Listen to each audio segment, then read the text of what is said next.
আসসালামু আলাইকুম। আসসালামু আলাইকুম সবাই, আমার কথা শুনতে পাচ্ছেন কিনা বলেন, এবং স্লাইডগুলো দেখতে পাচ্ছেন কিনা একটু জানান।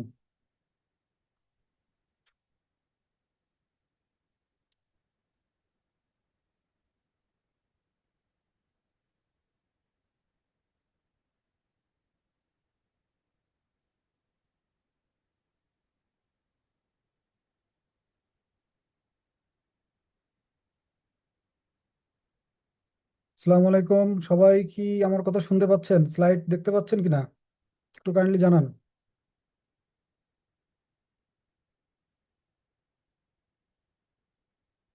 আচ্ছা স্যার।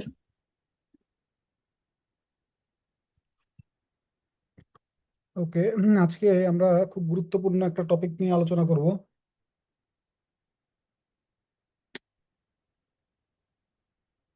টপিকটা হচ্ছে আপনার জাতিসংঘ।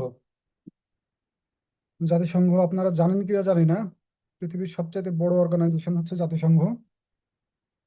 উম, এই চ্যাপ্টার থেকে আমাদের আন্তর্জাতিকে অনেক অনেক প্রশ্ন আসে। আন্তর্জাতিকে যদি কোনো প্রশ্ন না আসে, কোনো টপিক থেকে যদি কোনো প্রশ্ন না আসে, বাট একটা টপিক থেকে যদি প্রশ্ন আসে, তো সেই প্রশ্নটা আসে জাতিসংঘ থেকে। জাতিসংঘের ক্যারিকেচার বোঝা একটু টাফ। এই কারণে আমরা জাতিসংঘের বেসিকটা একটু বোঝার চেষ্টা করব। এছাড়া অন্যান্য যে ইনফরমেশনগুলো আছে, সেই ইনফরমেশনগুলো যেগুলো আপনাদের পড়া দরকার, আপনারা অলরেডি জানেন যে যেভাবে আমি পড়াই ওইভাবে পড়াই দিব। আশা করি বুঝতে ইনশাল্লাহ সমস্যা হবে না। আমরা জাতিসংঘ নিয়ে বিস্তারিত কথাবার্তা বলি। আমি সরাসরি পড়ার ভিতরে ঢুকছি।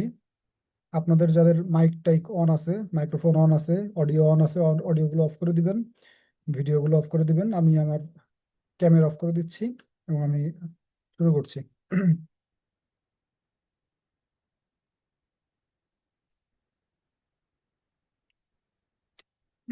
দেখেন,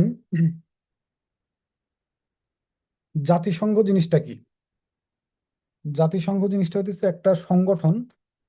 এই সংগঠনের সদস্য কারা?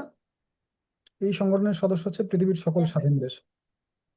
সবাই একটু দয়া করে মিউট হয়ে যান।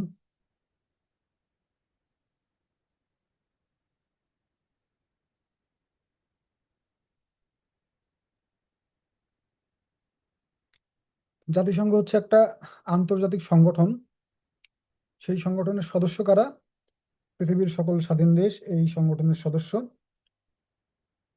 তো ঘটনা হলো যে জাতিসংঘ তৈরি করার দরকার কেন পড়লো, এই জিনিসটা আমাদের একটু ভালো করে বুঝতে হবে। মানে হঠাৎ করে কি এমন ঘটনা ঘটলো যাতে করে পৃথিবীর সব দেশ মিলে একত্রে বসে সিদ্ধান্ত নিল যে আসেন আমরা একটা সংগঠন করি? হঠাৎ করে কি এমন ঘটনাটা ঘটলো? এটা কিন্তু জাতিসংঘ কিভাবে প্রতিষ্ঠিত হইলো আমি সেই প্রেক্ষাপটটা আপনাদেরকে বলতেছি।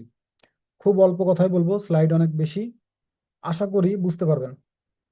দেখেন, আমাদের 1901 সাল, এই 1901 সাল থেকে শুরু করে 2000 সাল পর্যন্ত, এই যে 100 বছর, এই 100 বছরের ভিতরে পৃথিবীর বুকে দুটো বড় বড় যুদ্ধ হয়েছে, এবং আমরা জানি এই যুদ্ধগুলোর নাম ছিল প্রথম বিশ্বযুদ্ধ এবং আরেকটা ছিল দ্বিতীয় বিশ্বযুদ্ধ। এখন বিশ্বযুদ্ধ যখন হয়, পৃথিবীর ম্যাক্সিমাম কান্ট্রি যুদ্ধ হতে জড়ায় যায়। সাধারণত যুদ্ধ হয় একটা দেশের সাথে আরেকটা দেশের, বা কোনো দুটো তিনটে দেশের সাথে একটা দেশের বা দুটো দেশের। বাট বিশ্বযুদ্ধ যখন হয় তখন পৃথিবীর প্রায় সবগুলো কান্ট্রি এই যুদ্ধের ভিতরে জড়ায় যায়, প্রত্যক্ষ অথবা পরোক্ষভাবে, বিশ্বযুদ্ধ যখন হয়। এখন ঘটনা হইতেছে যে দেখেন, আপনাদের গ্রামে বা আপনাদের এলাকাতে যদি দুই পক্ষের ভিতরে মারামারি লাগে, হাতাহাতি লাগে, তো আসলে তখন কি হয়? এলাকার মেম্বার, চেয়ারম্যান, কাউন্সিলর, এরা যারা আছে তারা আসে, এসে দুই পক্ষের মাঝখানে বসে বসে দুই পক্ষের কাছ থেকে চা বিস্কুট খায়, খেয়ে একটা বিচার দেয়, একটা সিদ্ধান্ত দেয় যে আচ্ছা ঠিক আছে, যা ঝামেলা হয়েছে দুই পক্ষের ভিতরে হয়েছে, এখন থেকে আমরা যেটা বললাম এইভাবে এইভাবে করে চলবা। তখন দুই পক্ষ কি করে? তখন দুই পক্ষ এই মেম্বার, কাউন্সিলর বা চেয়ারম্যানের সিদ্ধান্তটা মেনে নেয়, মেনে নিয়ে দুই পক্ষ তাদের নিজের নিজের বাড়ি চলে যায়। এইভাবে করে একটা ঝগড়া, একটা কনফ্লিক্ট আস্তে আস্তে আস্তে আস্তে মিনিমাইজ হয়। এখন ধরেন এরকম যদি কোনো একটা ঝগড়া হয় বা এরকম যদি কোনো একটা কারণ হয় যে দুই পক্ষ ঝগড়া করছে, এর সাথে সাথে চেয়ারম্যান, মেম্বার, কাউন্সিলর যারা যারা আছে তারাও ঝগড়া করতেছে, এখন এই ঝগড়া কে থামাবে? এটা খুব গুরুত্বপূর্ণ একটা বিষয়, যে যাদের ঝগড়া থামানোর কথা ছিল তারাও এখন ঝগড়ার ভিতরে জড়াই পড়ছে, তাহলে ঝগড়াটা থামাবে কে? বিশ্বযুদ্ধের ক্ষেত্রেও ঠিক এরকম হয় যে যখন দেশগুলো আস্তে আস্তে যুদ্ধের ভিতরে জড়ায় পড়ে, যুদ্ধের ভিতরে জড়ায় পড়লে কেউ আর যুদ্ধ বন্ধ করার জন্য আগায় আসতে চায় না বা আগায় আসতে পারে না, এই পরিস্থিতি থাকে না, কারণ সবাই যুদ্ধের ভিতরে ব্যস্ত। এবং এমন কোনো মোড়ল মাতব্বরও থাকে না যে যার কথা পৃথিবীর সবাই, পৃথিবীর প্রত্যেকটা দেশ এক বাক্যে মানবে, এরকম কোনো মোড়ল মাতব্বরও নাই। এখন ধরেন আমি যদি একটা কথা বলি যে রাশিয়া একটা কথা কইছে, রাশিয়া একটা কথা যদি বলে তো সেই কথা কি আমেরিকা কখনো মানবে? মানবে না। আমেরিকা একটা কথা বলছে, সেই আমেরিকার কথা কি চীন কখনো মানবে? মানবে না। তো সবাই চিন্তা ভাবনা করে দেখলো যে আমরা তো ওই যুদ্ধের কারণে ক্ষতিগ্রস্ত হচ্ছি, তাহলে আমাদের কি করা যায়? তো তখন তারা একটা সিদ্ধান্তে আসলো যে আসো তাহলে আমরা সবাই মিলে, সব দেশ মিলে, সব দেশের প্রতিনিধিরা মিলে একটা সংগঠন বানাই। সকল দেশের প্রতিনিধিরা এখানে থাকবে, এই সংগঠনটা হবে সুপ্রিম সংগঠন, সবার উপরে থাকবে এই সংগঠন। আমরা সবাই এই সংগঠনের কথা মেনে চলবো, এবং এই সংগঠন যদি আমাদের নিজেদের ভিতরে যদি কোনো যুদ্ধ লাগে, যদি কোনো মারামারি হানাহানি কাটাকাটি লাগে, তাহলে এই সংগঠন যেই সিদ্ধান্ত দেবে বা যেভাবে যুদ্ধ বন্ধ করতে বলবে আমরা সেইভাবে যুদ্ধ বন্ধ করব। এটা ছিল তাদের একটা অ্যাগ্রিমেন্ট। এই অ্যাগ্রিমেন্টটা কখন হয়েছিল? এই অ্যাগ্রিমেন্টটা দ্বিতীয় বিশ্বযুদ্ধ চলাকালীন সময়ে এই অ্যাগ্রিমেন্টগুলো আস্তে আস্তে হচ্ছে সবাই মিলে, যে জাতিসংঘ তৈরি করা দরকার, এরকম বিশ্বযুদ্ধ যদি বারবার বাধে তাহলে পৃথিবীর অনেক ক্ষতি, তাহলে আসো আমরা এরকম একটা সংগঠন তৈরি করি। সেই জায়গা থেকে জাতিসংঘ তৈরি হয়। খেয়াল করে দেখেন, আমি এতক্ষণ যে গল্পগুলো বললাম, এই গল্পগুলোর ভিতরে আপনি যদি মনে করেন জাতিসংঘ তৈরির উদ্দেশ্য কি, আমি যদি এখন কাউকে প্রশ্ন করি, আপনারা নিশ্চয়ই এই প্রশ্নের উত্তর দিতে পারবেন। জাতিসংঘ, দয়া করে একটু সবাই মিউট হয়ে যান। স্যামসাং SM A075F, দয়া করে আপনি একটু মিউট হয়ে যান।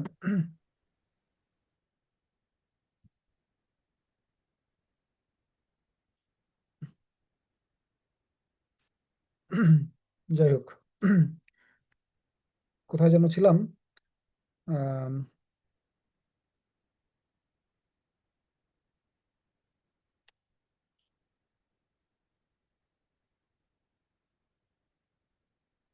তো এই ধরনের,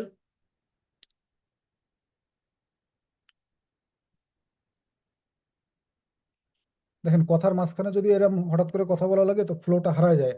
আপনারা চেষ্টা করবেন যে সবাই একটু মিউট হয়ে যাইতে, ঠিক আছে? মিউট হয়ে যাইতে। আমি কোথায় ছিলাম কথা বলতে বলতে, এখন আর মনে করতে পারতেছি না। তো সবাই মিলে এরকম একটা এগ্রিমেন্টে আসছে যে আমরা এরকম একটা সংগঠন গড়ি। এখন যদি আমি আপনাদেরকে একটা প্রশ্ন করি, আচ্ছা জাতিসংঘ যে তৈরি হইলো, সবাই মিলে যে একসাথে বসে জাতিসংঘ তৈরি করলো, যে জাতিসংঘ তৈরি করার উদ্দেশ্যটা কি ছিল? আপনারা সবাই বলবেন যে হ্যাঁ, এই একটা দেশের সাথে আরেকটা দেশের যেন ঝগড়া টগড়া না বাঁধে, যুদ্ধ না বাঁধে, সবাই যেন শান্তিভাবে থাকে, শান্তিপূর্ণভাবে থাকে, এই কারণেই জাতিসংঘ তৈরি করা হয়েছিল। আমি এতক্ষণ যে প্রেক্ষাপটটা বললাম, এই প্রেক্ষাপট শুনে তো আপনাদের এই কথাই মনে হওয়ার কথা যে হ্যাঁ, তাহলে জাতিসংঘ কেন তৈরি হলো? যে পৃথিবীর দেশগুলোর ভিতরে যাতে যুদ্ধ না বাঁধে, বা যুদ্ধ বাঁধলেও যাতে কোনো একটা সংগঠন এসে যুদ্ধটা অফ করতে পারে। এইটা হচ্ছে জাতিসংঘ প্রতিষ্ঠার মূল উদ্দেশ্য। দেখেন এইখানে এই কথাটা আমরা লিখছি, জাতিসংঘ প্রতিষ্ঠার উদ্দেশ্য কি? বিশ্ব শান্তি এবং নিরাপত্তা নিশ্চিত করা। এতক্ষণ যে গল্প বললাম বা প্রেক্ষাপটটা বললাম, সেটা হচ্ছে যে জাতিসংঘ প্রতিষ্ঠার উদ্দেশ্য। এটা বিভিন্ন জায়গাতে বিভিন্ন পরীক্ষাতে আসছে। এবার আসেন জাতিসংঘ কেমনে কাজ করে। জাতিসংঘ তৈরি তো হইলো, এবার জাতিসংঘ কেমনে কাজ করে সেটা নিয়ে একটু আলাপ আলোচনা করি। দেখেন, আপনারা যারা এখানে আছেন, আমি তো জানি যে আপনারা এখানে সবাই নার্সিং থেকে পড়ে আসছেন। এখন সরকারি নার্সিং যে নিয়োগ আছে, সেই নিয়োগে সবাই পরীক্ষা দিবেন, এটা আমরা সবাই জানি। এখন আমরা তো নার্সিং পড়ি নাই, আমরা তো ডাক্তারিও পড়ি নাই। আমি এই উদাহরণটা দেওয়ার জন্য জাতিসংঘ যখন পড়াই, এই উদাহরণটা দেওয়ার চেষ্টা করি। দেখেন, আপনাদেরকে যদি বা আমাকে যদি কেউ প্রশ্ন করে, কোন একটা হাসপাতাল দেখায় যদি প্রশ্ন করে ভাই এইটা কি, আমি তখন সেই লোকটার উত্তর দিব ভাই এটা একটা হাসপাতাল। ব্যাস, কাহিনী কিন্তু শেষ, ডিসমিস ওইখানেই। আমার যদি কেউ জিজ্ঞেস করে, আমি বলবো ভাই এটা একটা হাসপাতাল। আমার কাছে কোন একটা হাসপাতাল মানে কোন একটা বিল্ডিং, আমি জানি যে ওই বিল্ডিং এর ভিতরে ট্রিটমেন্ট হয়, লোকজন অসুস্থ হলে সেখানে যায়, সেখানে ট্রিটমেন্ট দিয়ে মানুষ সুস্থ হয়ে আবার বাড়ি ফিরে আসে। আমার কাছে হাসপাতাল মানে এটাই। বাট আপনারা যদি কেউ প্রশ্ন করে ভাই এইটা কি, আপনি বলবেন হাসপাতাল, বা আপনাদের নিজেদের ভিতরে যখন কথাবার্তা হবে আপনি বলবেন হাসপাতাল। বাট আপনি জানেন এই হাসপাতালের 2 তলায় করোনারি কেয়ার ইউনিট, এই হাসপাতালের 3 তলায় ডেন্টাল ইউনিট, এই হাসপাতালের 3 তলায় মেডিসিন বিভাগ, 4 তলায় চক্ষু বিভাগ, 5 তলায় গাইনি বিভাগ, 6 তলায় প্যাথোলজি বিভাগ। আপনারা এইভাবে জানেন কিন্তু হাসপাতালের ভিতরে কোথায় কি আছে। আপনারা জানেন একটা হাসপাতাল মানে একটা বিল্ডিং না, আপনারা জানেন একটা হাসপাতাল মানে অনেকগুলো বিভাগ নিয়ে একটা হাসপাতাল হয়। আমরা সাধারণ মানুষ জানি হাসপাতাল মানে বিল্ডিং যেখানে ট্রিটমেন্ট হয়। আর আপনাদের জানা হইতেছে হাসপাতাল মানে অনেকগুলো বিভাগ মিলিয়ে একটা হাসপাতাল হয়। That's it. আমরাও ইউনাইটেড নেশন যখন বললাম এক কথা যে সব দেশ মিলে একটা সংগঠন করছে, বাট সব দেশ মিলে একটা সংগঠন করছে, এর ভিতরে ওই প্যাথোলজি বিভাগ, গাইনি বিভাগ, হাবিজাবি এরকমও বেশ কিছু বিভাগ আছে। তো মোট কথা, আমি যদি একদম মোটা দাগে বলি, এখানে আমার বেশ কিছু বিভাগ নিয়ে, মেইন মেইন বেশ কিছু বিভাগ নিয়ে আমার ইউনাইটেড নেশনটা তৈরি হওয়া। এই বিভাগগুলো আমাদের জন্য একটু গুরুত্বপূর্ণ, কারণ এই বিভাগ থেকেই ম্যাক্সিমাম প্রশ্নগুলো আসে। তো সেই বিভাগগুলো কি কি জাতিসংঘের বা ইউনাইটেড নেশনসের, সেই বিভাগগুলো নিয়ে আমরা একটু গুরুত্বপূর্ণ আলোচনা করছি। দেখেন, আমি আপনাদেরকে কয়েকটা ছবি দেখাবো, 5টা ছবি দেখাই, আপনারা একটু জাস্ট দেখে যান।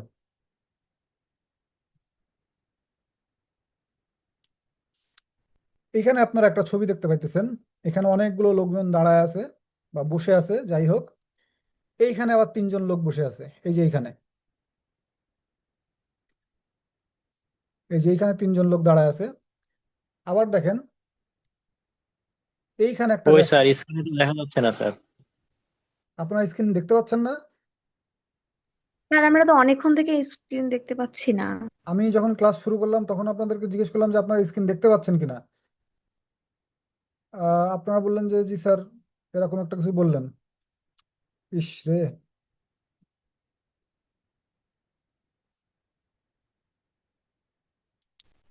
এবার দেখতে পাচ্ছেন? জি স্যার, দেখতে পাচ্ছি স্যার, এটা তো আগেও দেখছিলাম মনে হয়। আপনি এর আগে ক্লাস করছিলেন? জি স্যার, জি স্যার। ও, আপনি আগের ব্যাচের তাইলে না, তাহলে ক্লাস করে যান চুপচাপ, বা ক্লাস স্কিপ করলেও স্কিপ করতে পারবেন। এটা তো 3 নম্বর ব্যাচের ক্লাস চলতেছে। আপনি কোন ব্যাচের? স্যার আমি পেড বেসে আর কি, প্রধান শিক্ষক সহ সহকারী যারা ছিল ওইটাই ছিলাম। প্রধান শিক্ষকের? এটা তো নার্সিং এর ক্লাস হইতেছে। এখানে অনেক কিছুই আলোচনা হবে না, অনেক উপরে উপরে আলোচনা হবে নার্সিং এর জন্য যতটুকু দরকার। যাই হোক, আপনি চাইলে ক্লাসটা স্কিপও করতে পারেন। এখানে আমরা খুব বেশি অ্যাডভান্স লেভেলের আলোচনা করব না। যারা যাদের নার্সিং লেভেল আছে, নার্সিং এর জন্য যতটুকু সাধারণ জ্ঞান দরকার আমরা শুধু ততটুকু সাধারণ জ্ঞানই আলোচনা করবো। এখানে কোনো অ্যাডভান্স লেভেলের সাধারণ জ্ঞান আমরা আজকে আপাতত নার্সিং এর জন্য যতগুলো ব্যাচ আছে সেখানে যতটুকু দরকার ততটুকুই আলোচনা করি আর কি। থাকলে থাকতে পারেন, স্কিপ করলে স্কিপ করতে পারেন। যাই হোক, আমরা আলোচনায় চলে আসি। দেখেন, তো আমরা বলছিলাম যে কয়েকটা ডিপার্টমেন্ট মিলে আমাদের এই জাতিসংঘগুলো তৈরি হয়। আমি কয়েকটা ছবি দেখাতে চাইছিলাম আপনাদেরকে। প্রথম ছবি দেখেন, এখানে বেশ কিছু লোকজন দাঁড়ায় আছে, এখানে জলপাই কালারের একটা আহ কি বলা যায়, প্ল্যাটফর্ম আছে। এইখানে একটা ফাঁকা জায়গা আছে। এইখানে প্রত্যেক বছর সেপ্টেম্বর মাসে একটা অধিবেশন হয়, প্রত্যেকটা দেশ থেকে সেই দেশের প্রতিনিধিরা যায়। আমাদের গত বছর যদি চিন্তা করেন, গত বছর ইউনূস সরকার যখন ক্ষমতায় ছিল, তত্ত্বাবধায়ক সরকার বা কেয়ারটেকার গভর্নমেন্ট যখন ছিল, ওই সময় ডক্টর মোহাম্মদ ইউনূস এখানে গিয়ে ভাষণ দিছিলেন। এই বছর আমাদের যে মাননীয় প্রধানমন্ত্রী আছে উনি যাবেন তার ইয়ে নিয়ে। এখানে প্রত্যেকটা দেশ এক এক করে ভাষণ দেবে। আপনারা কতবার দেখছেন কিনা জানি না, ইসরায়েল যখন ভাষণ দিতে আসছিল, ইসরায়েল যখন ভাষণ দিতে আসছে তখন এইখানে যারা যারা অডিয়েন্স ছিল তারা সবাই এই চেম্বার ছেড়ে চলে গেছে, যে ইসরায়েলের বক্তব্য আমরা শুনবো না। ম্যাক্সিমাম দেশই সেটা বর্জন করছে।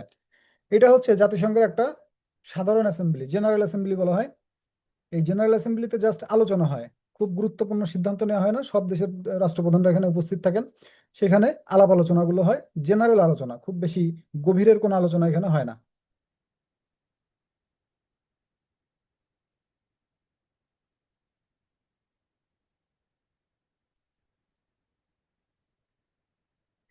দেখেন, এখানে আর একটা ছবি আমরা দেখতে পাচ্ছি, এটা মোস্ট ইম্পর্টেন্ট একটা ছবি। এটাকে আমরা বলি নিরাপত্তা পরিষদ। আমি কিন্তু ওই যে প্যাথোলজি বিভাগ, ডেন্টাল বিভাগ, চক্ষু বিভাগ এইভাবে কিন্তু বর্ণনা করতেছি এখন। এটা হচ্ছে নিরাপত্তা বিভাগ। নিরাপত্তা বিভাগের সবচাইতে গুরুত্বপূর্ণ সিদ্ধান্তগুলো নেওয়া হয়। এবং নিরাপত্তা বিভাগের আরো কিছু টুইস্ট আছে। সব দেশ আবার নিরাপত্তা বিভাগের সদস্য না। সিলেক্টেড কিছু দেশ আছে যারা নিরাপত্তা বিভাগের বা নিরাপত্তা পরিষদের সদস্য। প্রত্যেকটা দেশে নিরাপত্তা পরিষদের সদস্য হয় না। এবং জাতিসংঘ থেকে যত গুরুত্বপূর্ণ গুরুত্বপূর্ণ সিদ্ধান্ত আসে, সবচাইতে গুরুত্বপূর্ণ সিদ্ধান্তগুলো এই নিরাপত্তা পরিষদ থেকে সাধারণত আসে। আমরা নিরাপত্তা পরিষদ নিয়ে আরো বিস্তারিত পড়বো, আমাদের স্লাইডগুলোতে আছে। আপনাদের যারা নার্সিং এ পরীক্ষা দেবেন আপনাদের জন্য জাতিসংঘের যতটুকু দরকার ততটুকু পড়াবো, কারণ এখান থেকে অনেক বেশি অ্যাডভান্স লেভেলের কোশ্চেন নার্সিং এ আশা করি আসবে না ইনশাল্লাহ।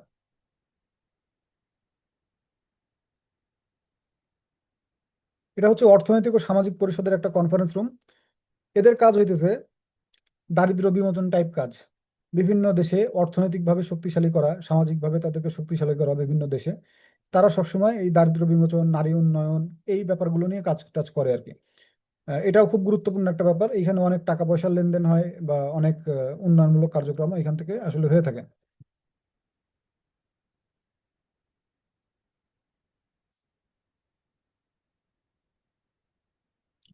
দেখেন এখানে খ্রিস্টিয়ানদের গির্জার মতো একটা বিল্ডিং আপনারা দেখতে পাইতেছেন। এটা হচ্ছে একটা আদালত, কোর্ট, যেখানে বিচার টিচার হয়। তো জাতিসংঘের আন্ডারে এরকম একটা কোর্ট আছে, একটা মানে বিচার কক্ষ আছে, বিচারালয় আছে, যেখানে বিচার হয়। বিভিন্ন দেশের ভিতরে যে ডিসপিউট গুলো হয় বা সমস্যাগুলো হয়, সেই বিচার যেগুলো নিজের দেশে করা সম্ভব না, তখন তারা জাতিসংঘে আসে। জাতিসংঘে আসার পর এখানে বেশ কিছু বিচার টিচার হয়। এই কোর্টও জাতিসংঘের একটা অঙ্গ সংস্থা বা একটা বিভাগ।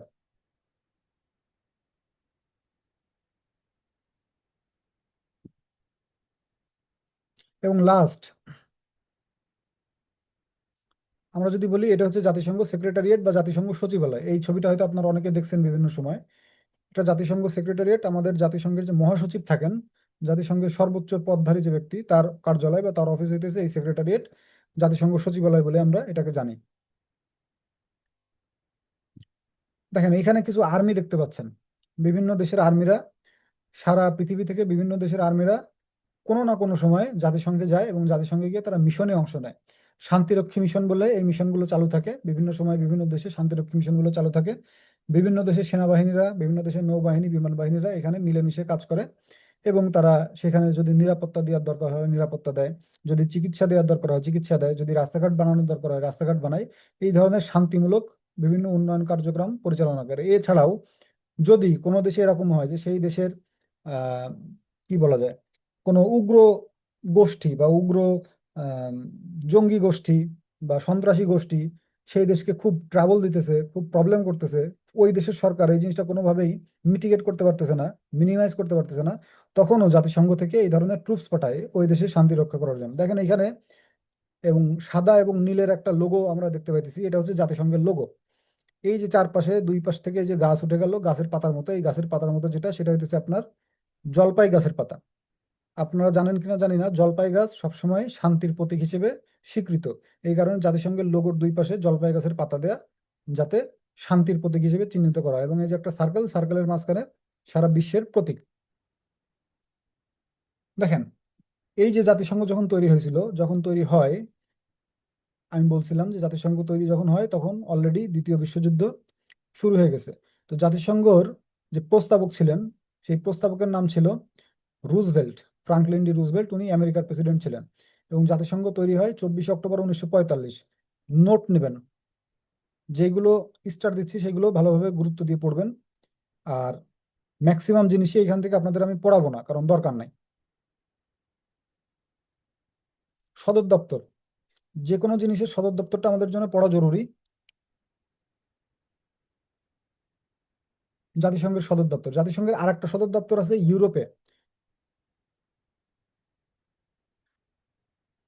মেইন সদর দপ্তর যেটা, সেটা হচ্ছে নিউ ইয়র্কে, মানে আমেরিকাতে। এবং ইউরোপে আরেকটা সদর দপ্তর আছে, সেটা হচ্ছে যে সুইজারল্যান্ডের জেনেভাতে। এই সুইজারল্যান্ডের জেনেভাতে আমরা আরো আরো অনেক সংগঠনের সদর দপ্তর পাবো। দেখেন সাধারণ জ্ঞান আন্তর্জাতিকের ক্ষেত্রে যারা পড়তেছেন, বিশেষ করে যারা নার্সিং এর ক্ষেত্রে, আপনাদের কিছু প্রশ্নের ধরন বলি। প্রশ্নের ধরন হতেছে এই যে সদর দপ্তরগুলো, এই সদর দপ্তর কোনটার সদর দপ্তর কোথায়, কোন প্রতিষ্ঠানের সদর দপ্তর কোথায়, আপনারা আস্তে আস্তে আস্তে আস্তে দেখবেন। এবং এই সদর দপ্তর থেকে প্রশ্ন কিন্তু অনেক বেশি আসে। এইগুলো খুব বেসিক কোশ্চেন, এই বেসিক কোশ্চেন থেকে নার্সিং এর প্রশ্ন কিন্তু বেশি আসে। দেখেন জাতিসংঘ দিবস কবে? 24 অক্টোবর। 24 অক্টোবর কেন? বাট 1945 সালে 24 অক্টোবর জাতিসংঘ তৈরি হয়েছে, তার সাথে মিল রেখে এই 24 অক্টোবরই জাতিসংঘ দিবস হিসেবে পালন করা হয়। প্রাক্তন সদস্য, পূর্ণ যোগদান, এগুলো কোনো কিছুই আপনাদের দরকার নাই। সাধারণ পরিষদে প্রতিটি সদস্য দেশের ভোটাধিকার মাত্র একটা করে। সাধারণ পরিষদ, একদম প্রথম যে ছবিটা দেখাচ্ছিলাম, ওইখানে একটা ভোটাধিকার থাকে। ওই ভোটাধিকার হচ্ছে প্রত্যেকটা দেশের একটা করে ভোট দিতে পারবে প্রত্যেকটা দেশ। যদি কোনো ভোটাভুটি হয় তাহলে সেক্ষেত্রে একটা করে ভোট দিতে পারবে। এবং এই যে সাধারণ পরিষদ, এই সাধারণ পরিষদে একজন সভাপতি থাকে প্রত্যেক বছর। এই যখন মানে সাধারণ পরিষদ বসে, ওই সময় একজন করে সভাপতি নির্বাচন করা হয় 1 বছরের জন্য। তো বাংলাদেশ থেকে একজন ব্যক্তি ছিল যে সাধারণ পরিষদের সভাপতিত্ব করে, এবং ওই লোকের নাম ছিল ডক্টর হুমায়ুন রশিদ চৌধুরী। ডক্টর হুমায়ুন রশিদ চৌধুরী জাতিসংঘের সাধারণ পরিষদে একদম সভাপতির দায়িত্ব পালন করে, এবং এইটা হইতেছে 1986 সালে। 41তম অধিবেশন তখন চলতেছিল। এই 41তম অধিবেশন চলতেছিল, এটাও দরকার নাই আপনাদের, 86 সালটা মনে রাখবেন, তাইলেই হবে।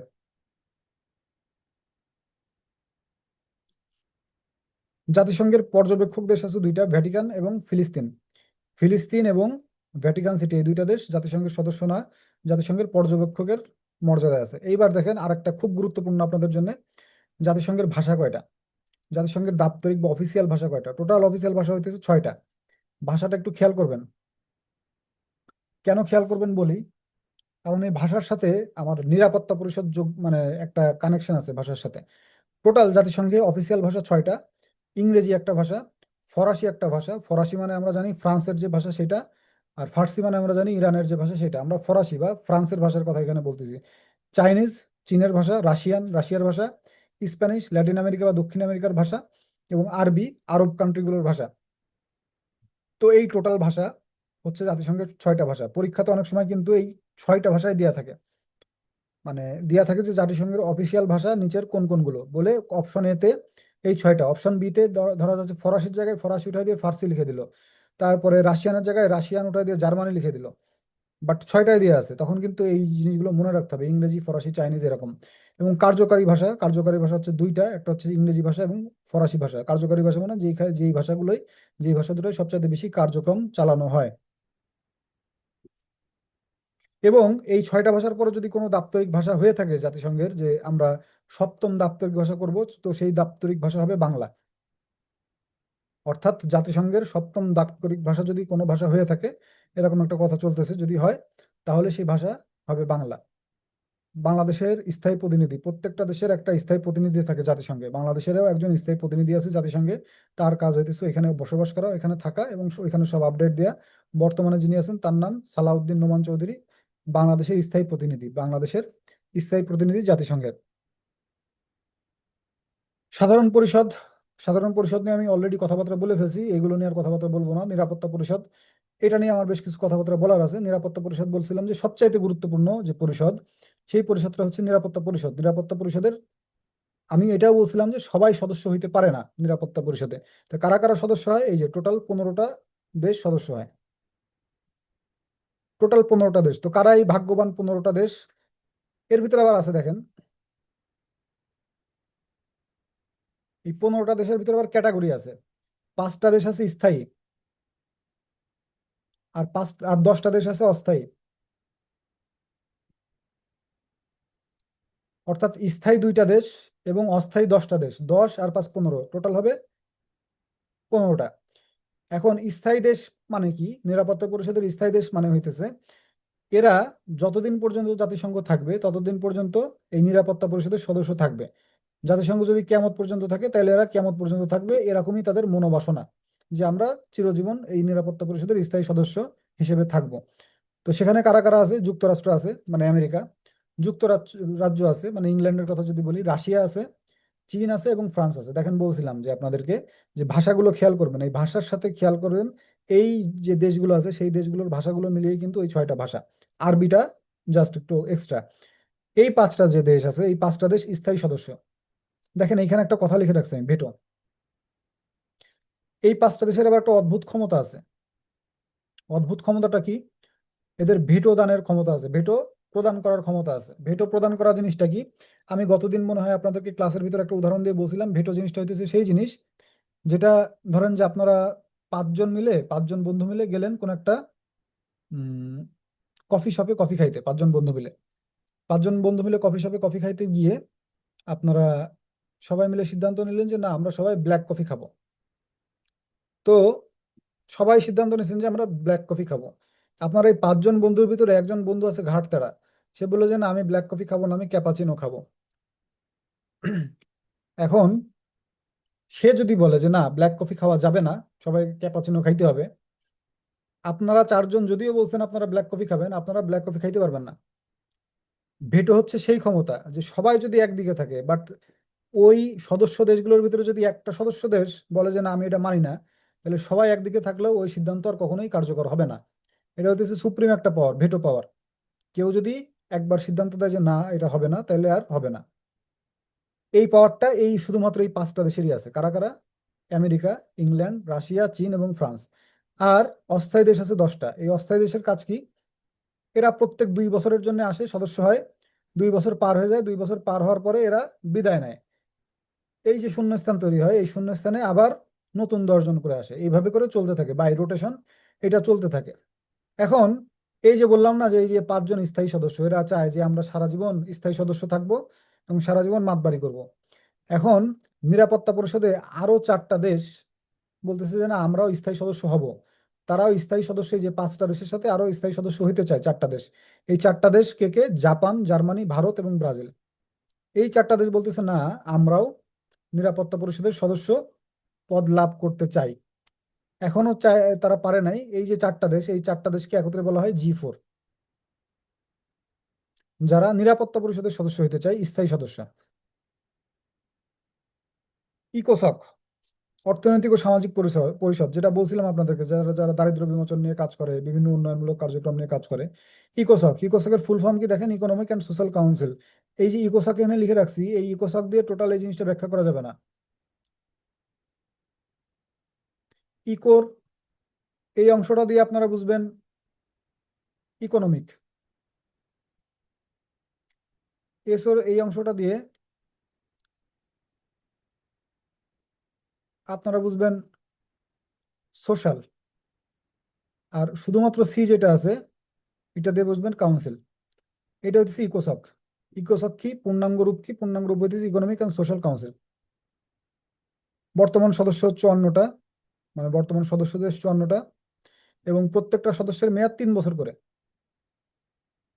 18 করে 18টা দেশ এই বছর যুক্ত হয়। পুরাতন 18টা দেশ বিদায় নেয়, আবার নতুন করে 18টা আসে, আবার নতুন করে পুরাতন যে 18টা দেশ ছিল সেই 18টা দেশ বিদায় নেয়, এভাবে বাই রোটেশন চলতে থাকে। তো ইকোসকের যদি প্রশ্ন আসে ইকোসকের সদস্যদের মেয়াদ কত বছর, আশা করি ইনশাল্লাহ পারবেন, 3 বছর।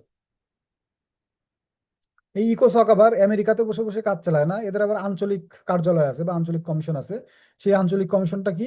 5টা জায়গায় তাদের আঞ্চলিক কমিশন আছে। একটা হইতেছে ইউরোপে, একটা হচ্ছে আফ্রিকায়, একটা হচ্ছে ল্যাটিন আমেরিকা বা ক্যারিবীয় অঞ্চল যেটা আছে, দক্ষিণ আমেরিকা এগুলো, ব্রাজিল, চিলি টিলি এগুলো, এই আর্জেন্টিনা এই। আরেকটা আছে এশিয়া এবং প্রশান্ত মহাসাগরের যে দেশগুলো আছে এই।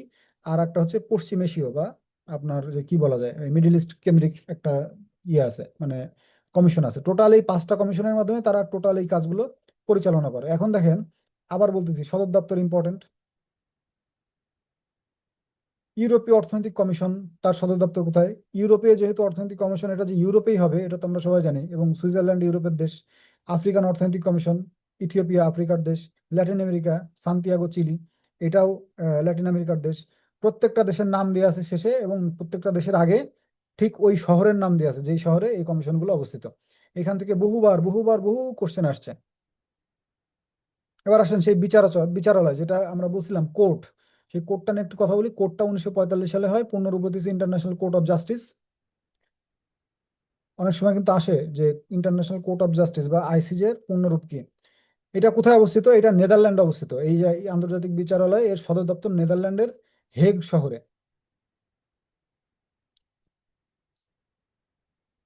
টোটাল এখানে বিচারক আছেন 15 জন। এই যে বিচারালয়, এই বিচারালয়ে বিচারক থাকেন টোটাল 15 জন, এবং এক একজন বিচারকের মেয়াদ 9 বছর করে। এবার আসেন জাতিসংঘ সচিবালয়। সচিবালয় মানে জাতিসংঘের মহাসচিবদের নাম বলি। দেখেন এখানে 9 জন মহাসচিব দিয়ে আছে, আমি জাস্ট এক এক করে এর পাশে একটা স্টার দিয়ে যাব, শুধুমাত্র সেগুলো একটু পড়বেন। কেন এগুলো গুরুত্বপূর্ণ? সবগুলো পড়ার দরকার নাই।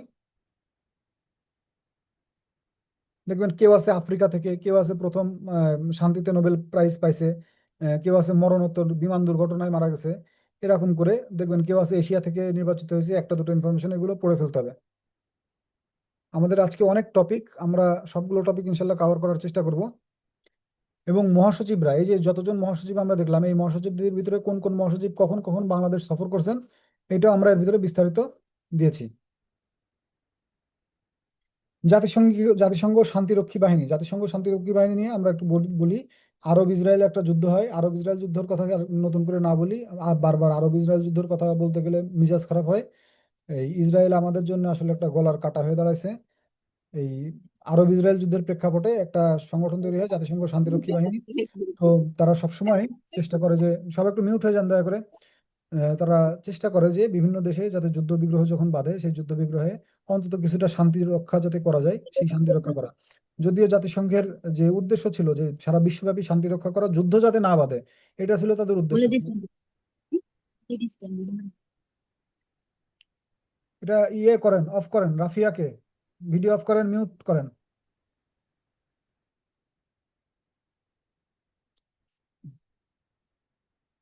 দেখেন, আপনারা ক্লাসে ঢুকলে প্রথমে যে কাজটা করবেন, আগে ক্যামেরা অফ করবেন আর মিউট করবেন। ক্যামেরা রেকর্ডিং হয় এখানে, ঠিক আছে? তো হঠাৎ করে এরকম সামনে আসলে আপনিও রেকর্ডিং এর ভিতরে পড়ে যাবেন, যেটা আসলে খুবই মানে বিব্রতকর একটা পরিস্থিতি। আর অবশ্যই মাইক গুলো বন্ধ রাখবেন। কখনো কখনো ঘরের ভিতরে ক্লাস করতেছেন, ঘরের ভিতরে তো কত রকম কথা হয়, সেই কথাগুলো চলে আসে, সেগুলো খুবই মানে এম্বারাসিং। এইগুলো আমাদের একটু নজর রাখতে হবে যাতে এইগুলো আমাদের না ঘটে ক্লাসের ভিতরে। ক্লাসে ঢোকার সাথে সাথে এগুলো অফ করে দিয়ে তারপরে ক্লাসে বসবো। তো জাতিসংঘ শান্তিরক্ষা বাহিনী নোবেল শান্তি পুরস্কার লাভ করছে, এই একটা সংগঠন যে নোবেল শান্তি পুরস্কার লাভ করছে, শান্তিরক্ষী বাহিনী, 1988 সালে। আর দেখেন, অনেক ইনফরমেশন আছে, আপনাদের জন্য সকল ইনফরমেশন দরকার নাই, আমি শুধু যেগুলো বোল্ড করতেছি সেগুলো দেখে যান। সদস্য প্রেরণে বাংলাদেশ দীর্ঘদিন ধরে 1 নম্বরে ছিল। দীর্ঘদিন ধরে, আমরা যখন ছোট ছিলাম, আমরা যখন দেখতাম টেলিভিশনে, তখন বাংলাদেশ 1 নম্বরে ছিল। তো জাস্ট এ মিনিট।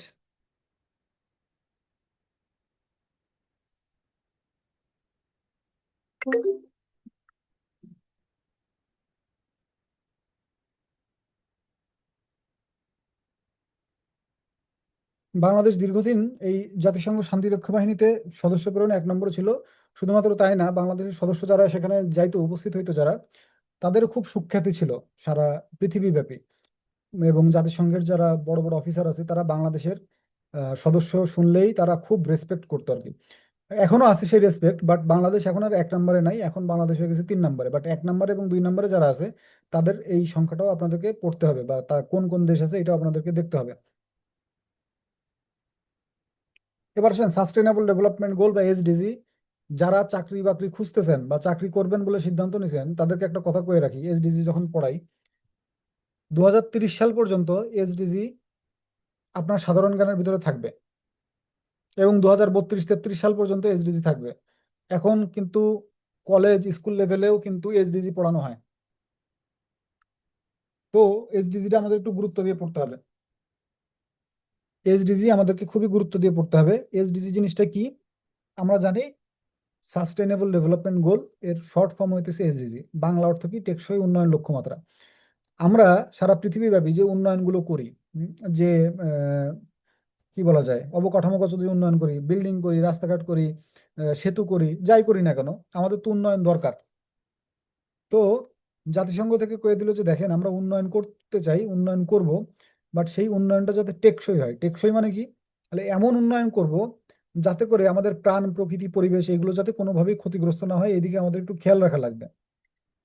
খেয়াল করে দেখবেন আপনারা, যারা হলিউডের সিনেমা দেখেন, বা ইভেন বর্তমানে বাংলাদেশি সিনেমা, ইন্ডিয়ান সিনেমাও যদি দেখেন, নতুন নতুন যে সিনেমাগুলো হয়, সেই সিনেমাগুলো যখন শুরু হয়, সেই সিনেমাগুলো শুরু হওয়ার একদম প্রথমেই একটা লেখা কিন্তু থাকে যে কোনো ধরনের কোনো এনিম্যালস এই সিনেমার শুটিং করতে গিয়ে ক্ষতিগ্রস্ত হয় নাই। এই একটা লেখা থাকে। কারণ কি? দেখেন, আমরা যতই উন্নয়ন করি না কেন, আপনি যতই সেতু বানান না কেন, যতই কি বলে ব্রিজ বানান না কেন, রাস্তাঘাট যাই বানান না কেন, আপনাকে টেকসই উন্নয়ন করতে হবে, যেটা প্রাণ, প্রকৃতি, পরিবেশের সাথে মানানসই। এদের এগুলোর কোনোটারই যাতে ক্ষতিগ্রস্ত না হয়, এটারই মূল কথা হচ্ছে টেকসই উন্নয়ন লক্ষ্যমাত্রা। এই লক্ষ্যমাত্রার সময়কাল হচ্ছে যে 15 বছর, 2016 সাল থেকে শুরু হয়েছে এবং 2030 সাল পর্যন্ত থাকবে। অনেক সময় আমাদের প্রশ্ন আসে যে এসডিজির লক্ষ্যমাত্রা বা সময়কাল কত সাল থেকে কত সাল পর্যন্ত? 2016 থেকে 30। অপশনে থাকে 2015 থেকে 30, অনেকে 2015 থেকে 30 ডাকায়, বাট সেটা ভুল। 2016 থেকে 30 পর্যন্ত, এবং গৃহীত হয় 2015 সালে, এবং 2030 সাল পর্যন্ত এই এসডিজি চলমান থাকবে, এবং 30, 31, 32 পর্যন্ত সেগুলো চলবেই। দেখেন, এই এসডিজির টোটাল লক্ষ্যমাত্রা আছে কয়টা, গোলস আছে কয়টা? 17টা। টোটাল 17টা লক্ষ্য আছে, তারা 17টা বিষয়ের পরে কাজ করে। এখন এই 17টা বিষয়ের পরে আবার সাব ডিভিশন আছে। ধরেন আমি প্রথম লক্ষ্য যেটা পড়ি, প্রথম লক্ষ্য ছিল নো পোভার্টি। নো পোভার্টি মানে কি, কোনো রকম কোনো দারিদ্রতা থাকবে না। তার মানে কি, দারিদ্রতা মুছে দিব। এখন এই নো পোভার্টির আন্ডারে আবার 3টা 4টা সহযোগী লক্ষ্য আছে বা টার্গেট আছে। এই টার্গেট হচ্ছে 169টা। এই যে 1 নম্বরে হয়তো নো পোভার্টির আন্ডারে আছে 3টা 4টা জিরো হাঙ্গার বা ক্ষুধামুক্ত পৃথিবী। এই 2 নম্বরে ক্ষুধামুক্ত পৃথিবীর আন্ডারে আবার টার্গেট আছে হয়তো 4 5টা 10টা মতো। এরকম করে টোটাল 17টা যখন হবে তখন দেখবেন যে সবকিছু মিলিয়ে 17টার 169টা হয়ে গেছে। বাট টোটাল মেইন গোল হচ্ছে 17টা। এটা মোস্ট ইম্পর্টেন্ট।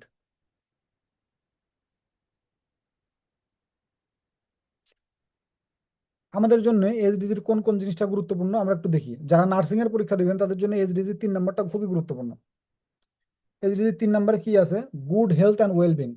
গুড হেলথ মানে আমরা সুস্বাস্থ্যের কথা যদি বলি, ওয়েলবিং এর কথা যদি, ভালো কথা যদি বলি, সেটার সাথে আমাদের স্বাস্থ্যসেবা জড়িত। এই কারণে আমাদের 3 নম্বরটা যারা নার্সিং এর পরীক্ষা দেবেন এটা খুব গুরুত্বপূর্ণ। যদি বলা হয় যে এইচডিজির কত নম্বরে মানুষের স্বাস্থ্যসেবার কথা বলা আছে, এইচডিজির 3 নম্বরে মানুষের স্বাস্থ্যসেবার কথা বলা আছে, গুড হেলথ অ্যান্ড ওয়েলবিং। যারা নার্সিং এর পরীক্ষা দিবেন তাদের জন্য মোস্ট ইম্পর্টেন্ট, এটা একটু পড়বেন। 4 নম্বর দেখেন কোয়ালিটি এডুকেশন। আমরা যারা স্টুডেন্ট আছি, যারা চাকরি বাকরি খুঁজতেছি, তাদের জন্য কোয়ালিটি এডুকেশনটা খুব গুরুত্বপূর্ণ। 5 নম্বর দেখেন জেন্ডার ইকুয়ালিটি, নারী পুরুষ সমতা। এটা সারা পৃথিবীব্যাপী এখন অনেক বড় একটা টপিক যে নারী পুরুষ সমতা দেওয়া হবে কি হবে না, নারীরা পুরুষের সমকক্ষ হবে কি হবে না। এটা একটা খুব গুরুত্বপূর্ণ টপিক এবং সারা পৃথিবীতে একটা বাজওয়ার্ড। এটা নিয়ে কথাবার্তা চলতেছে কিন্তু কাজেই এই জিনিসটা খুবই গুরুত্বপূর্ণ আমাদেরকে। মোটামুটি এইখান থেকে এই যে 1 2 3 4 5, সরি, কিছু না যদি পড়তে পারেন তাহলে অন্তত এই 5টা পড়েন আর কি, ঠিক আছে। আর একটা যদি পারেন ক্লিন ওয়াটার অ্যান্ড স্যানিটেশন। আমরা জানি যে আমাদের পানির লাইনের ভিতর দিয়ে বাথরুমের পানির লাইন চলে যায়, কেউ কেউ আবার তাদের লিভার নষ্ট হয়ে মারা যাইতে পারে। ক্লিন ওয়াটার অ্যান্ড স্যানিটেশন এই জিনিসটা আমাদের জন্য গুরুত্বপূর্ণ, যারা স্বাস্থ্য সেবায় আছেন তাদের জন্য এটাও গুরুত্বপূর্ণ। তো কাজেই আর এখান থেকে আশা করি আপনাদের জন্য তেমন কিছু দরকার নাই, এই এইচডিজি থেকে মোটামুটি এটুকু পড়লেই হবে। এইচডিজি যে সূচক আছে, বিভিন্ন সময় এইচডিজির বিভিন্ন সূচক থাকে, সেই সূচকে র্যাঙ্কিং করা হয় যে এইচডিজি সূচকে কে কখন। এখন এইচডিজি সূচকে বাংলাদেশ আছে 107 নম্বরে। যে র্যাঙ্কিং করা হয়েছে সেই র্যাঙ্কিং এ বাংলাদেশ 107 নম্বরে আছে এবং প্রথম অবস্থানে আছে ফিনল্যান্ড।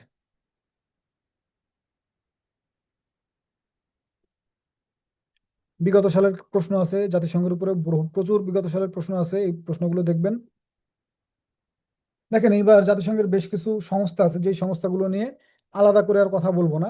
ইউএনডিপি, ইউএনইপি, দেখেন এখানে অনেক অনেক সংস্থা, ইউনিডো, ইউনিসেফ, আইএমও। আপনাদেরকে যেখান থেকে বেশ কিছু জিনিস দেখা দিচ্ছি, শুধুমাত্র ওই জিনিসগুলো একটু দেখবেন। ইউএনডিপিটা অবশ্যই পড়বেন, বিশেষ করে শুভেচ্ছা দূত কিন্তু বর্তমানে বাংলাদেশের যে অভিনেত্রী জয়া হাসান, এই জয়া হাসান কিন্তু ইউএনডিপির একজন শুভেচ্ছা দূত। এটা আমাদেরকে একটু পড়তে হবে। এবং ইউএনডিপি একটা রিপোর্ট প্রকাশ করে, হিউম্যান ডেভেলপমেন্ট রিপোর্ট। এইটাও আমাদেরকে খুব গুরুত্ব দিয়ে পড়তে হবে। ইউএনইপিটা আপনাদের জন্য মোস্ট ইম্পর্টেন্ট। পরিবেশ নিয়ে কথা আছে, যারা চাকরির পরীক্ষা দিতে চান তাদেরকে একটা কথা বলি যে এখানে পরিবেশ পাবেন, পরিবেশের গন্ধ পাইলেও এটা মুখস্থ করে ফেলবেন। যে এখানে নারী পাবেন, নারী পাইলেই সেটা মুখস্থ করে ফেলবেন। প্রথম নারী মহাসচিবকে, প্রথম নারী চেয়ারম্যানকে, প্রথম নারী পার্লামেন্টারিয়ানকে, নারী মানে যেখানে পাবেন নারী, সব পড়ে ফেলবেন। নারী সম্পর্কিত বা মহিলা সম্পর্কিত। এবং আরেকটা হচ্ছে পরিবেশ সম্পর্কিত, কোনো কিছু বাদ দিবেন না। অনেক সময় আমি স্কিপ করে যাইতে পারি, অনেক সময় আমি নাও পড়াইতে পারি, বাট আপনারা যখন পড়বেন, যদি কখনো সাধারণ জ্ঞানের ভিতরে মহিলা পান এবং পরিবেশ পান, এই দুটো জিনিস কখনো স্কিপ করবেন না। এখান থেকে ইউনিসেফটা অবশ্যই পড়তে হবে এবং ইউএনএইচসিআর।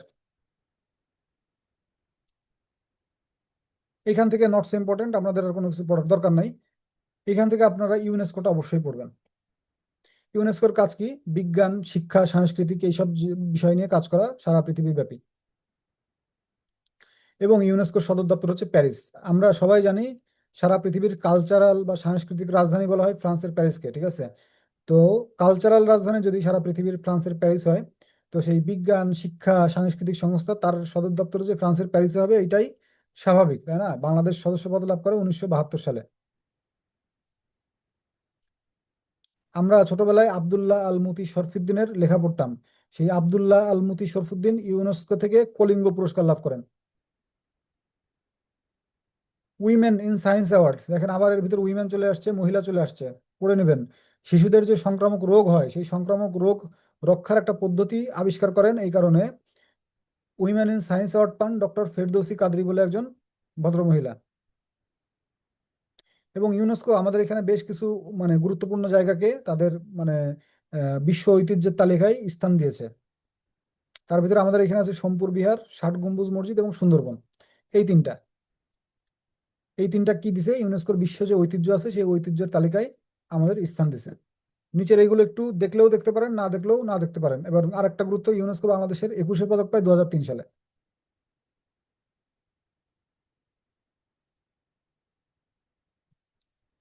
হু, ওয়ার্ল্ড হেলথ অর্গানাইজেশন, যারা ডাক্তার, যারা নার্স, তাদের জন্য হু পড়াটা খুব গুরুত্বপূর্ণ।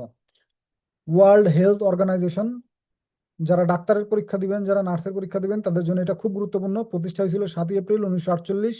এই সাত এই 7 এপ্রিল 1948, এই তারিখটা আমাদেরকে একটু মনে রাখতে হবে খুব গুরুত্ব দিয়ে।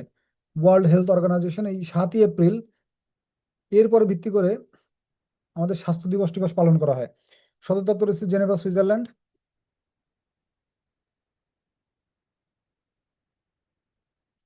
বর্তমান এবং নবম মহাপরিচালক তেদ্রোস আধানম।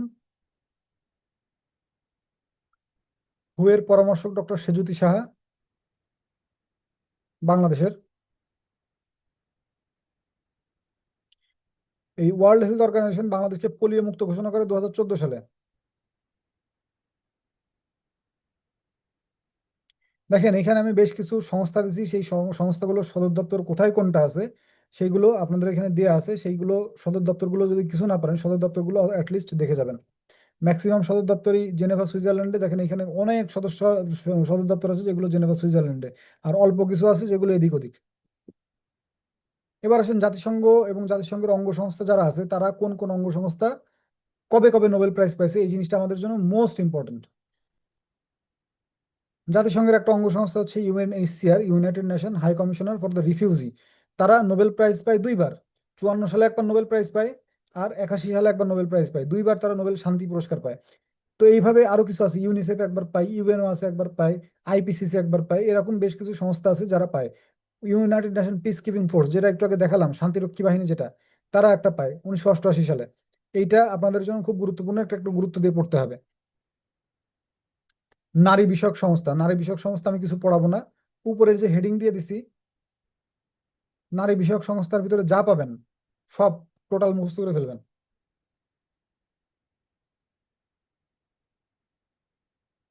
নারী এবং পরিবেশ, এইখান থেকে যাই পারবেন না কেন সব সময় পড়ে ফেলবেন। আঞ্চলিক সংস্থা, দেখেন সার্ক, সার্কটা এত গুরুত্বপূর্ণ, সার্কটা এত গুরুত্বপূর্ণ, মানে যেহেতু আমরা জানি সার্কের প্রতিষ্ঠাতাকে বাংলাদেশের সাবেক প্রেসিডেন্ট জিয়াউর রহমান। আমাদের জানি যে বিগত সরকারের আমলে, বিগত সরকার মানে কি, এই যে মানে কেয়ারটেকার গভর্নমেন্টের আগে যে আওয়ামী লীগ সরকার ছিল, ওরা যখন ছিল, ওরা সার্কটাকে তেমন একটা গুরুত্ব দিত না। কারণ গুরুত্ব না দেওয়ার কারণ ছিল যে এটা, আর যে প্রতিষ্ঠাতা ছিলেন তিনি ছিলেন সাবেক প্রেসিডেন্ট জিয়াউর রহমান, যিনি আবার বিএনপির প্রতিষ্ঠাতা। যে কারণে দেখবেন যে ওই সময়কার যে চাকরির পরীক্ষাগুলো আছে, ওই সময়কার চাকরির পরীক্ষা থেকে সার্ক থেকে খুব বেশি একটা প্রশ্ন আসতো না, আসলেও খুব একটা দুটো, বা আসলে আসলো, না আসলে না আসলো, এরকম একটা।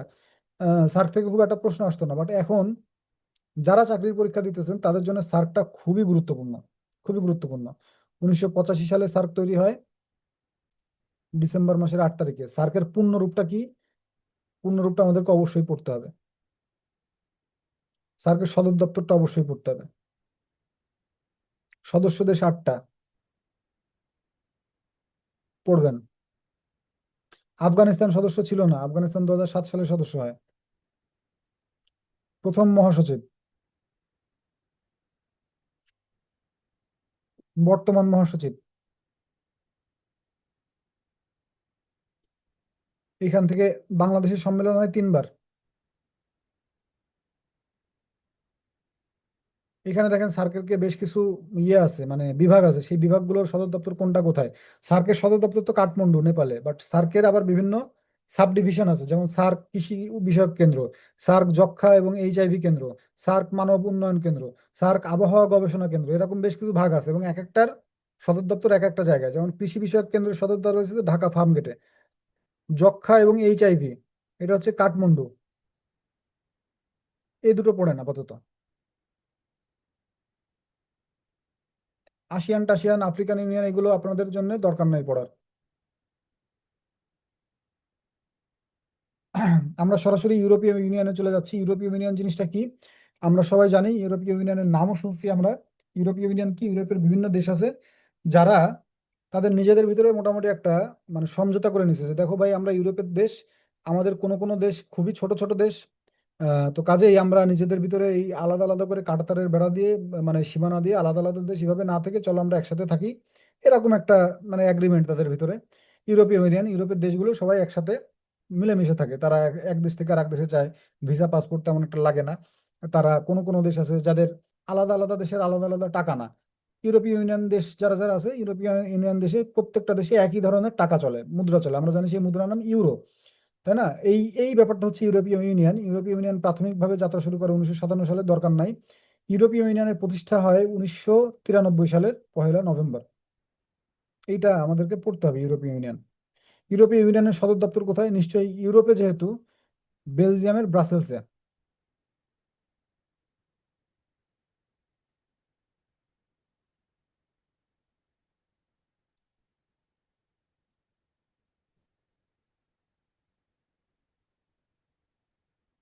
বেলজিয়ামের ব্রাসেলসে। ইউরোপীয় ইউনিয়নের সদস্য দেশ কয়টা? ইউরোপের ভিতরে এরকম দেশ আছে 27টা দেশ যারা ইউরোপীয় ইউনিয়নের সদস্য। আচ্ছা, এইখান থেকে ইউরোপীয় পার্লামেন্ট,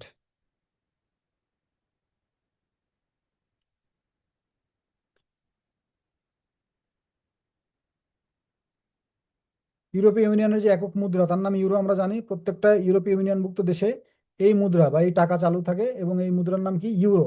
এবং এই ইউরো, এই যে মুদ্রা, এই মুদ্রার জনক কে ছিল? রবার্ট মুন্ডেল। এই লোকটা এই ইউরো মুদ্রাটা আবিষ্কার করে, যে চলো আমরা সবাই মিলে এক মুদ্রায় লেনদেন করি, এরকম একটা ব্যাপার। আচ্ছা, যারা যারা ইউরো মুদ্রা গ্রহণ করছে, এই ইউরো মুদ্রা গ্রহণকারী দেশসমূহকে একত্রে বলা হয় ইউরোজোন। টোটাল 20টা দেশ ইউরো মুদ্রা বা ইউরো গ্রহণ করছে। এই 20টা দেশের ভিতরে ইউরোর আদান প্রদান হয়। আলাদা আলাদা কারেন্সি না তাদের, আলাদা আলাদা টাকা না, একটাই টাকা, সেটা হচ্ছে ইউরো। এরকম দেশ আছে 20টা।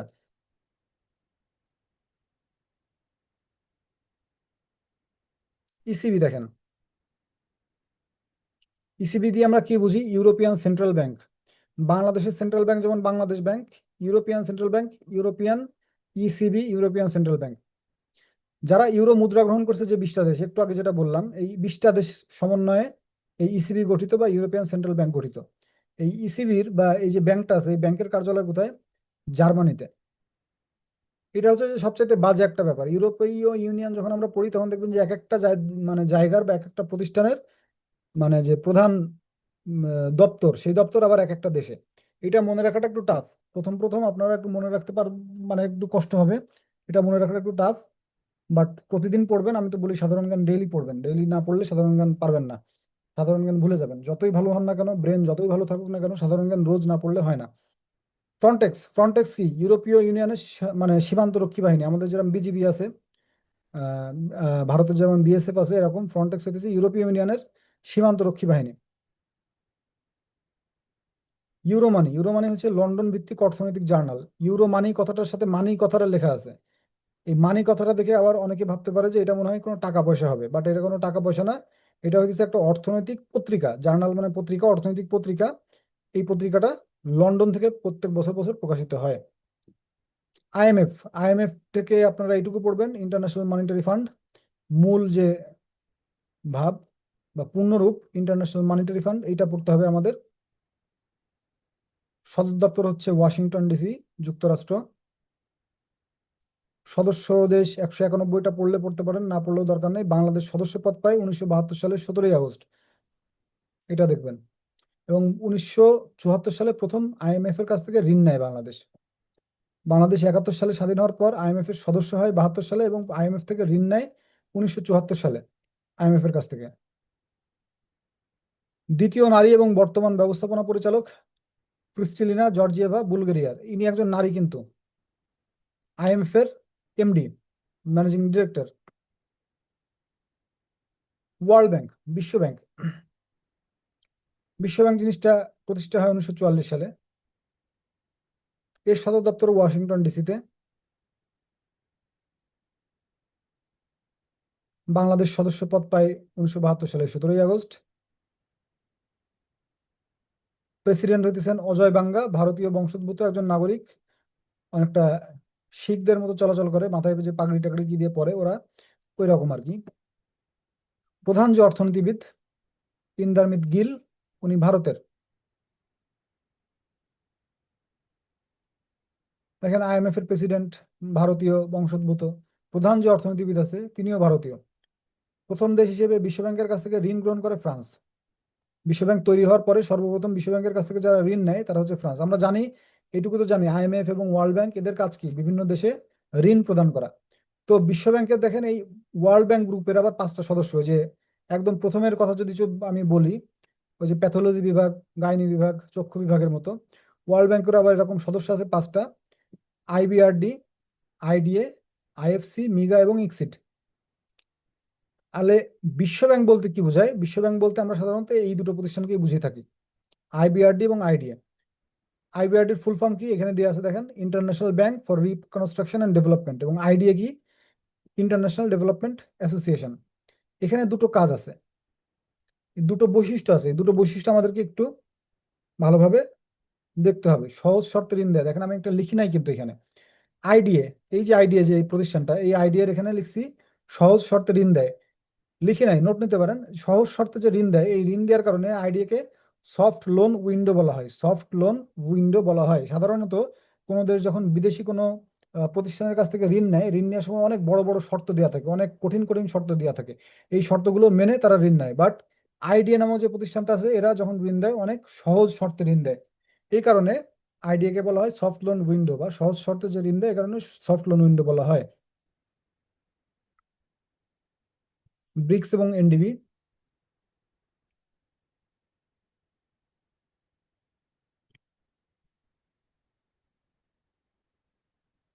ব্রিক্স দেখেন, যদি একটু বলি, প্রত্যেকটা দেশের আলাদা আলাদা নাম। বি দিয়ে ব্রাজিল, আর তে রাশিয়া, আই তে ইন্ডিয়া, সি তে চায়না এবং এস তে সাউথ আফ্রিকা। প্রতিষ্ঠাকালীন সদস্য ছিল 4টা। ব্রিক্সের ব্যাংকের নাম নিউ ডেভেলপমেন্ট ব্যাংক, এনডিবি। এই যে ব্রিক্স অর্থাৎ Brazil, Russia, India, China, south Africa, এরা মিলে ব্রিক্স তৈরি করলো, একটা সংগঠন তৈরি করলো। পরে বললো যে আমরা তো ব্রিক্স একটা সংগঠন তৈরি করলাম, এবার আসো আমরা ওই সংগঠনের একটা ব্যাংক তৈরি করি। সেই ব্যাংকটার নাম কি? এনডিবি বা new development bank.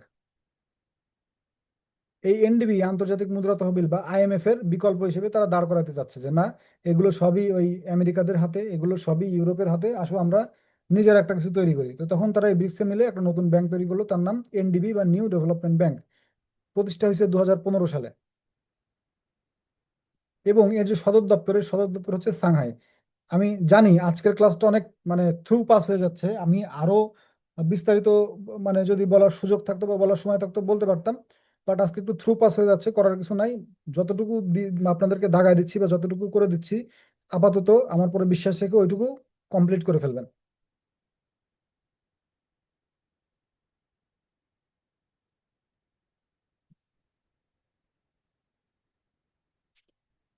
AIIB, AIIB Asian Infrastructure Investment bank. এর সদর দপ্তর হচ্ছে বেইজিং। এটাও চীনের উদ্যোগেই করা হয়েছে আর কি। এরাও আবার বিশ্ব ব্যাংকের টেক্কা দিতে চাইতেছে। একটু আগে দেখলাম আইএমএফ কে টেক্কা দিতে যাচ্ছে নিউ ডেভেলপমেন্ট ব্যাংক বা এনডিবি। আগের স্লাইড দেখলাম যে এনডিবি আইএমএফ এর বিকল্প।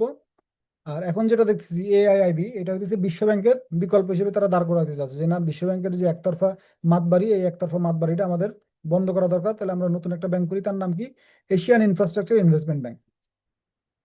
বিমস্টেক, বিমস্টেকটা গুরুত্বপূর্ণ কারণ বিমস্টেকের সচিবালয় হচ্ছে ঢাকায় বা সদর দপ্তর হচ্ছে ঢাকায়।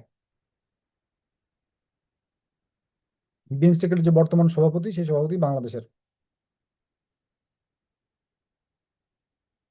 বিমস্টেকের পূর্ণরূপ যদি কেউ পারেন তো পড়বেন, না পড়লেও খুব একটা সমস্যা নাই। কারণ অপশনে এত বড় পূর্ণরূপ দিতে মানে যারা প্রশ্ন করে, এত বড় পূর্ণরূপ কখনো দেয় না। মানে প্রশ্নের সব তো একটা লেআউট থাকে, সেই লেআউটে এত বড় পূর্ণরূপ ধরে না।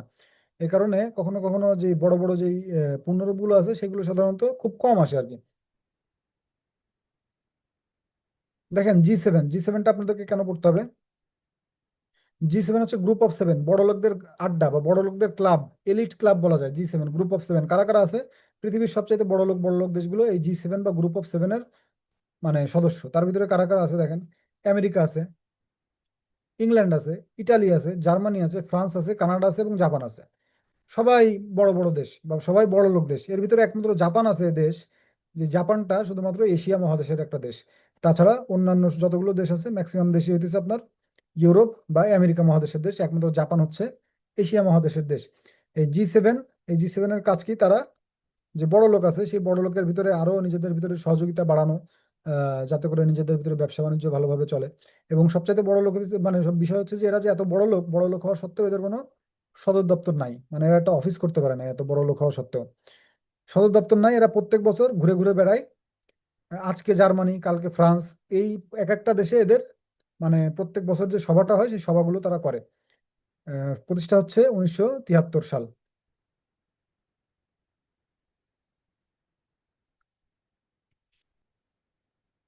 এডিবি, এশিয়ান ডেভেলপমেন্ট ব্যাংক, সদর দপ্তর হচ্ছে ম্যানিলা, ফিলিপাইন।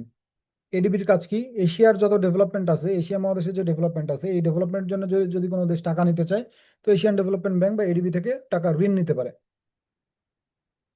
আচ্ছা, আরেকটা আছে হচ্ছে আইএসডিবি। আইএসডিবি কি, Islamic development bank. Islamic development ব্যাংকের উদ্দেশ্য কি, এর মুসলিম কান্ট্রি যে দেশগুলো আছে, মুসলিম কান্ট্রিগুলো মিলে একটা সংগঠন তৈরি করে ওয়াইসি, সেই ওয়াইসির মাধ্যমে আইএসডিবি হয়। প্রথমে ওয়াইসি তৈরি হলো, ওয়াইসি তৈরি হওয়ার পরে বললো যে আসলে আমরা তাহলে একটা ব্যাংক তৈরি করি ইসলামিক ডেভেলপমেন্ট ব্যাংক নামে। কোনো ইসলামিক কান্ট্রি যদি এখান থেকে ঋণ নিতে চায় তো আমরা সেখানে ঋণ টিন দিব এবং ইসলামী দেশগুলোর আমরা উন্নয়ন সাধন করব। এটাও তৈরি হয়েছিল 1973 সালে এবং এর সদস্য দেশ হচ্ছে ওআইসি ভুক্ত। আপনাদের ওআইসি ভুক্ত টুক্ত এগুলো দেখার দরকার নেই, টোটাল বলবেন 57টা দেশ। ওআইসি তো পড়াই নাই, তো পারবেন কিভাবে। এবং আইএসডিবি বা ইসলামিক ডেভেলপমেন্ট ব্যাংকের সদর দপ্তর হচ্ছে জেদ্দা, সৌদি আরব। ওপেক, কিছুদিন আগে আমরা জানি যে আমাদের দেশে যারা মোটরসাইকেল চালায়, যারা গাড়ি চালায়, তারা তেলের জন্য তেল পাম্পে গিয়ে লম্বা লাইন দিত। 8 ঘন্টা দাঁড়ায় 300 টাকার তেল পেতো লাইনে, বা 10 ঘন্টা 14 ঘন্টা দাঁড়ায় 400 টাকা 500 টাকার তেল পেতো। এই যে টোটাল তেল নিয়ন্ত্রণকারী বা তেল রপ্তানিকারক যে দেশগুলো আছে, তারা সবাই মিলে চিন্তা করলো যে আসো আমরা তো এই কয়েকটা দেশ মিলে সারা পৃথিবীতে তেল সাপ্লাই দিই, তাহলে আসো আমরা সবাই মিলে একটা সংগঠন করি। সেই সংগঠনের নাম কি, organisation of the Petroleum Exporting Countries. Organization of the Petroleum Exporting Countries, যারা মাত্র শুধুমাত্র তেল রপ্তানি করে, এই তেল রপ্তানিকারকদের একটা জোট হচ্ছে ওপেক। এটা প্রতিষ্ঠা হয় 1960 সালে এবং প্রতিষ্ঠাকালীন দেশ ছিল 5টা: ইরাক, ইরান, সৌদি আরব, কুয়েত এবং ভেনেজুয়েলা। এই 5টা দেশে সব মানে তেল অনেক বেশি উৎপাদন হইতো। উদ্যোক্তা ছিল কে, এই যে ওপেক তৈরির উদ্যোক্তা ছিল ভেনেজুয়েলা। ওপেকের সদর দপ্তর কোথায়, বর্তমান সদর দপ্তর ভিয়েনা, অস্ট্রিয়া। দেখেন এখানে দুটো ইয়ে দেওয়া আছে, তেল উৎপাদনের শীর্ষ দেশ যুক্তরাষ্ট্র এবং তেল রপ্তানিতে শীর্ষ দেশ সৌদি আরব।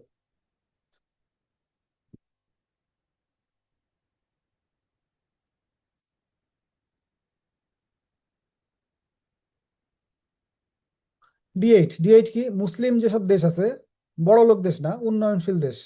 যে এমন কিছু মুসলিম দেশ আছে যারা এখন অত উন্নত হয়ে পারে নাই, বাট তারা চেষ্টা করতেছে আস্তে আস্তে উন্নত হওয়ার। এরকম যে দেশগুলো আছে সেই দেশগুলো নিয়ে সাধারণত ডি8 বা এই জোটটা যদিও বলা হয়, বাট এর ভিতরে কিন্তু কিছু কিছু দেশ আছে, যেমন মালয়েশিয়া। মালয়েশিয়া কিন্তু বেশ উন্নত হয়ে গেছে। তুরস্ক অলরেডি বেশ উন্নত। ইরান তো বেশ ভালোই উন্নত হয়েছিল, ওই যে মাঝখানে যুদ্ধটা লেগে পুরো একটা ঝামেলায় পড়ে গেল। বাট ম্যাক্সিমাম দেশই কিন্তু অতটা ডেভেলপ না, এই দুটো তিনটে দেশ বাদে। যারা চাচ্ছে যে আস্তে আস্তে আস্তে আস্তে তারা ডেভেলপ করবে, এরকম একটা দেশ হচ্ছে ডি8 বা ডেভেলপিং 8। ডি8 দিয়ে আমরা ডেভেলপিং কথাটা আমি এখানে লিখে নাই, চাইলে নোট নিতে পারেন। ডি8 মানে ডেভেলপিং 8। এর সদর দপ্তর হচ্ছে ইস্তাম্বুল, তুরস্কের। এবার আসেন ওআইসি। এই যে একটু আগে যেটা বললাম, ওআইসি আইএসডিবি পড়াইতে গিয়ে যেটা বললাম, এই যে ইসলামিক ডেভেলপমেন্ট ব্যাংক, ওই সময় বললাম যে ওআইসি ভুক্ত 57টা দেশ, সেটাই এখন পড়াই ওআইসি। ওআইসিটা কি, 1969 সালে একবার জেরুজালেমে যে আলাস্কা মসজিদ আছে, এই আলাক্সা মসজিদে একবার ইসরায়েল করে কি, ইসরায়েলের কথা আর কি বলতে ভালো লাগে না, কারণ এরা যতবার মুখে আসে ততবারই মেজাজটা খুব খারাপ হয়। তো ইসরায়েল করলো কি, একবার মুসলিমদের যে আল আকসা মসজিদ আছে, এই আল আকসা মসজিদে তারা আগুন ধরায় দিল একবার। সেই সালটা ছিল 1969 সাল। ওই সময় এই যে আগুন ধরায় দিল, আল আকসাতে আগুন ধরায় দেওয়ার সাথে সাথে ওই সময় যারা মুসলিম দেশগুলো আছে তারা খুব দ্রুত একটা সম্মেলনে বসে। খুব দ্রুত সম্মেলনে বসে তারা সিদ্ধান্ত নেয় যে না, মুসলিমদের উপরে যে অত্যাচারগুলো হইতেছে, আসেন তার বিপরীতে আমরা একটা প্রতিষ্ঠান দাঁড় করাই। তো তখন তারা একটা প্রতিষ্ঠান দাঁড় করাইলো যে মুসলিমদের উপরে আর কোনো অন্যায় অবিচার হবে না। ওআইসি গঠন করলো। ওআইসির পূর্ণরূপ কি, organisation of Islamic cooperation. Organization of Islamic cooperation. দেখেন ওই সময়ও কিন্তু 1969 সালে যখন আল আকসা মসজিদে আগুন দিছে, ওই সময়ও অ্যাটলিস্ট বলা যায় যে মুসলিম যে কান্ট্রিগুলো ছিল তাদের অন্তত মেরুদণ্ডের কয়েকটা হাড় অবশিষ্ট ছিল। এখন যারা আছে মোটামুটি আমি জানি না তাদের মেরুদণ্ডের হাড় যদি এক্সরে করা হয় তাহলে মেরুদণ্ডের কোনো হাড় পাওয়া যাবে কিনা। মানে একের পর এক মুসলিম দেশের পরে হামলা হয়, অত্যাচার হয়, বাট তারা কেন যেন নির্বিকার চুপচাপ থাকে, বসে থাকে, আমি কেন জানি না। হয়তো আমরা আসলে অতটা বুঝি না, তারা হয়তো বেশি বোঝে বলেই চুপ থাকে। যাই হোক, সদস্য দেশ টোটাল 57টা, ওআইসির টোটাল সদস্য দেশ 57টা। এই 57টা দেশ, যেটা এই 57টা দেশই কিন্তু এই আইএসডিবির সদস্য, এই যে 57টা দেশ। সদর দপ্তর হচ্ছে জেদ্দা, সৌদি আরব। সৌদি আরবের জেদ্দা শহরে এই ওআইসির মেইন অফিসটা অবস্থিত। বাংলাদেশ সদস্যপদ লাভ করে 1974 সালে। অমুসলিম হয়েও কিছু কিছু দেশ আছে যারা ওআইসির সদস্য, ওইগুলো আমাদের পড়ার দরকার নাই। ওআইসির ভাষা 3টা, আরবি, ফার্সি এবং ইংরেজি। ফার্সি না, ফরাসি, সরি। ওআইসির মহাসচিবদের ভিতরে প্রথম ছিলেন টেঙ্কু আব্দুর রহমান এবং বর্তমানে হচ্ছেন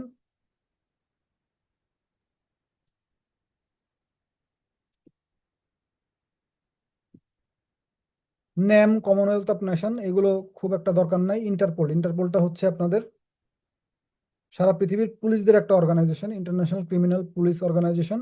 এটা অনেক আগে প্রতিষ্ঠিত হয়, 1923 সালে, বহু আগে প্রতিষ্ঠিত হয়।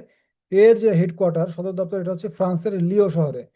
লিও নামে ফ্রান্স একটা শহর আছে, সেই শহরে ইন্টারপোলের সদর দপ্তর। বাংলাদেশ সদস্যপদ পায় 1976 সালে। অ্যামনেস্টি ইন্টারন্যাশনাল, যারা নার্সিং এর পরীক্ষা দেবেন, অ্যামনেস্টি ইন্টারন্যাশনালটা গুরুত্ব দিয়ে পড়বেন। পৃথিবীর সবচেয়ে বড় মানবাধিকার প্রতিষ্ঠান, পৃথিবীর সবচেয়ে বড় মানবাধিকার প্রতিষ্ঠান। শান্তিতে নোবেল পুরস্কার পায় অ্যামনেস্টি। এই প্রতিষ্ঠানটা শান্তিতে নোবেল পুরস্কার পায় 1977 সালে।